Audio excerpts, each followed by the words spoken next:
आहो. ओम साईराम. आज आपली पहिली संक्रांत आहे ना, म्हणून मी तुमच्यासाठी तिळगुळ घेऊन आली आहे. अरे बापरे, आमची तिळाची वडी गती. जावं तिकडं.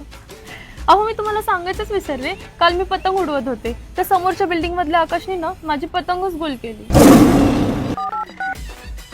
ऐके, त्या समोरच्या बिल्डिंग मधला आके आहे ना, त्याच्या डुंगणापासून दातापर्यंत कन्नी बांध आणि मांजा लावून त्या आकाशला ढगात उडव आणि बरोबर असा गुल कर की माझ्या समोर येऊन पडला पाहिजे. पुढचं मी बघतो.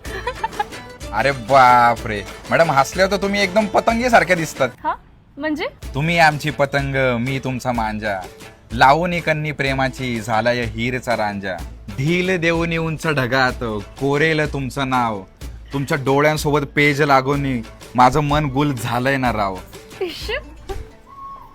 आयो, झापूक झोपूक झाला वाटतं. अहो मॅडम, संध्याकाळी येत आहे ना तिळगुळ द्यायला? मी तर येणारच आहे, पण तिळगुळ दिल्यानंतर गोड बोलण्यासोबत मला गोड पप्पी पण हवी आहे.